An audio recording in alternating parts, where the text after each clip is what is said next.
ഉത്രാട ദിവസമായിട്ട് രാവിലെ തന്നെ ചെറിയ പണി കിട്ടി. അതിൻ്റെ ആ ലിക്വിഡ് ഫോം ഒഴിക്കുന്ന ഭാഗത്തു നിന്ന് നല്ല രീതിക്ക് ലീക്കേജ് ഉണ്ട്. പിന്നെ ആർദ്രയെ ഒരുക്കി കായംകുളത്ത് പോയി ഒരു സിനിമ കാണാമെന്ന് കരുതി. തിയേറ്ററിൽ പോയി ആർദ്ര ഇതിനു മുമ്പ് സിനിമ കണ്ടിട്ടില്ല. അവളുടെ ആദ്യത്തെ പടമായിരുന്നു. അവൾ അതിൻ്റെ എക്സൈറ്റ്മെൻറ്റിലായിരുന്നു. തിയേറ്ററിൽ വെച്ച് ഐസ്ക്രീമും പോപ്കോണും ഒക്കെ വാങ്ങിച്ചു കൊടുക്കാമെന്നുള്ള നിബന്ധനയോടാണ് അമ്മ കൂടെ ഇല്ലാഞ്ഞിട്ടും അവൾ എൻ്റെ കൂടെ വന്നത്. അങ്ങനെ ഞങ്ങൾ പടം കണ്ട് തിരികെ വീട്ടിൽ വന്ന് ചേട്ടനും ചേട്ടത്തിക്കും മക്കൾക്കും ഒക്കെ വീട്ടിലായിരുന്നു ഊണ്. ഉത്രാടമല്ലേ, അപ്പോൾ എല്ലാവരും ഒരുമിച്ച് ഭക്ഷണമൊക്കെ കഴിച്ച് വൈകുന്നേരം ഞങ്ങൾ ശരത്തണ്ണൻ്റെ വീട്ടിലോട്ട് പോയി. അവിടെ ഉത്രാട വിളക്കൊക്കെ സെറ്റ് ചെയ്ത്, അത് പഴയ കാലഘട്ടത്തിലെ പോലെ തന്നെ വാഴപ്പോളയൊക്കെ എടുത്ത് വെച്ച് അതിലാണ് സെറ്റ് ചെയ്തത്. വിളക്കും കാര്യങ്ങളും എല്ലാം കൃത്യമായിട്ട് ചെയ്ത് ദീപമൊക്കെ തെളിച്ചത് കുട്ടികളായിരുന്നു. അവർക്ക് അത് നല്ല ഒരു അനുഭവമായിട്ട് ഫീൽ ചെയ്തിട്ടുണ്ടെന്നാണ് കരുതുന്നത്. കുട്ടികൾ നിർബന്ധം പിടിച്ചപ്പോൾ ഞങ്ങൾ പടക്കം വാങ്ങിക്കാൻ വേണ്ടി കടയിലോട്ട് പോയി. അവിടെ ചെന്ന് കുറച്ച് കമ്പിത്തിരി, അട്ട, പൂത്തിരി, കൊരവപ്പൂ, അങ്ങനത്തെ വലിയ പ്രശ്നങ്ങളൊന്നും ഉണ്ടാകാത്ത തരത്തിലുള്ള കുറച്ച് രേഷ്മയും കാത്തുപടക്കങ്ങളൊക്കെ നമ്മൾ വാങ്ങി തിരിച്ച് അറേഞ്ച് ചെയ്യുകയും കാര്യങ്ങളൊക്കെ അപ്പം ചെയ്യുമായിരുന്നു. കാത്തു വിളക്കെല്ലാം കൂടെ കണ്ട് അന്തം വിട്ട് ഇരിക്കുവാണ്. ശരത്തണ്ണൻ അപ്പോഴത്തേക്കിനും ഒരു ചെറിയ പൂക്കളം സെറ്റ് ചെയ്യുന്ന പരിപാടിക്ക് സ്റ്റാർട്ട് ചെയ്ത് കുട്ടികളും ശരത്തണ്ണനെ ഹെൽപ്പ് ചെയ്ത്. കാത്തു ഇതെല്ലാം കണ്ടുകൊണ്ട് ഇങ്ങനെ കറങ്ങി നടക്കുവാണ്. അവർ ഒരു ചെറിയ പൂക്കളം, ഓണമല്ലേ, കുട്ടികൾക്ക് പൂക്കളമൊക്കെ ഇടുമ്പം ഒരു സന്തോഷം കിട്ടുമല്ലോ എന്ന് കരുതിയിട്ട് നൈറ്റ് തന്നെ ഒരു പൂക്കളമൊക്കെ സെറ്റ് ചെയ്ത്,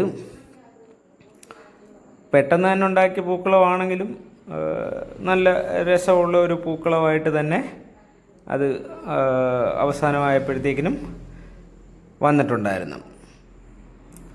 ഇത് വീടിൻ്റെ അകത്തു നിന്നുള്ള ദൃശ്യങ്ങളാണ്. ഈ വിളക്കൊക്കെ കത്തിച്ച് വെച്ചതിന് ശേഷമേ ഒരു ചെമ്പകത്തിൻ്റെ ചെടിയും കാര്യങ്ങളുമൊക്കെ ഉണ്ട്. പിന്നീട് വെളിയിൽ വന്ന്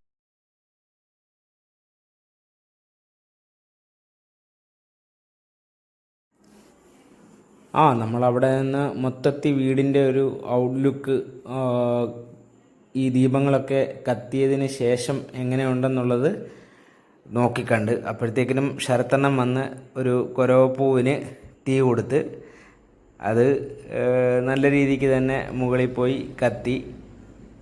പിന്നെ വീണ്ടും കൊരവപ്പൂവും കമ്പിത്തിരിയും കാര്യങ്ങളും എല്ലാം നമ്മൾ ഒരുപാട് പടക്കത്തിൻ്റെ തന്നെ ഒരുപാട് ബുദ്ധിമുട്ട് അയൽക്കാർക്കൊന്നും ഉണ്ടാക്കാത്ത തരത്തിലുള്ള കളികളിലാണ് ഏർപ്പെട്ടത്.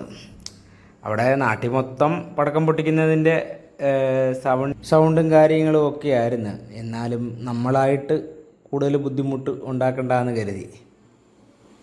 കൊരവപ്പൂ കത്തുന്നത് നല്ല രസമായിട്ട് തോന്നിയതുകൊണ്ട് ഏറ്റവും വില കൂടിയ ഒരു കൊരവപ്പൂ വാങ്ങി കത്തിച്ചു. പക്ഷേ അത് വില കുറഞ്ഞ കൊരവപ്പൂവിൻ്റെ അത്രയും പോലും നല്ലതല്ലായിരുന്നു. പൂക്കളം കണ്ടില്ലേ, ശരത്തണ്ണം പെട്ടെന്ന് ഇട്ടതാണെങ്കിലും അടിപൊളിയായിട്ട് വന്നിട്ടുണ്ടായിരുന്നു. പിന്നെ കുറച്ച് അട്ടയും കാര്യങ്ങളുമൊക്കെ നമ്മൾ ഈ കത്തിച്ച ഐറ്റം ഒരു ചെറിയ ഐറ്റം ആയിരുന്നെങ്കിലും സംഭവം മൊത്തത്തിൽ കളറാക്കുന്നൊരു പരിപാടിയായിരുന്നു. അത് കുറച്ചുണ്ടായിരുന്നു. നമ്മൾ കത്തിച്ച് ശരതണ്ണൻ അത് കത്തിച്ചത് കുട്ടികളെ വളരെ സന്തോഷഭരിതരാക്കി. അതേപോലെ തന്നെ പിന്നീട് കുട്ടികൾക്ക് ഏറ്റവും സൗകര്യം കമ്പിത്തിരിയാണേ.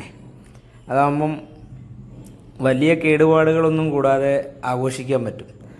അങ്ങനെ അവർ അത്തപ്പൂവിന് ചുറ്റും ചേച്ചിയും അനിയന്മാരും അനിയത്തിയും അതിന് ചുറ്റും ഒരു വലയം വെക്കുന്നത് പോലെ കളിച്ച്. കാത്തുവിന് ഇതിനകത്ത് ഇറങ്ങി കളിക്കത്തക്ക വിധത്തിൽ കാത്തു ആയിട്ടില്ലാത്തതുകൊണ്ട് അമ്മയുടെ കയ്യിൽ തന്നെ ആയിരുന്നു. കുട്ടികൾ വളരെ എൻജോയ് ചെയ്ത് തന്നെയാണ് കമ്പിത്തിരി ഉപയോഗിച്ചത്. അവിടെ ഉണ്ടായിരുന്നതിൽ ഏറ്റവും വലിപ്പമുള്ള ഒരു കമ്പിത്തിരിയായിരുന്നു. അതുകൊണ്ട് കുറച്ച് ഏറെ നേരം തന്നെ അതുമായിട്ട് കുട്ടികൾക്ക് കളിക്കാനും ഒക്കെ പറ്റി. സാധാരണ നമ്മുടെ ചെറുപ്പകാലത്തൊക്കെ നമ്മൾ വാങ്ങിച്ച കമ്പിത്തിരി എന്ന് വെച്ച് കഴിഞ്ഞാൽ പെട്ടെന്ന് തന്നെ അതങ്ങ് ജ്വലിച്ചില്ലാതായി പോവും. ഇത് കുട്ടികൾ എത്ര നേരം കളിച്ചിട്ടും ഏകദേശം ഒരു 1/2 മിനിറ്റിന് പുറത്ത് നേരം കളിക്കാനുള്ള തരത്തിൽ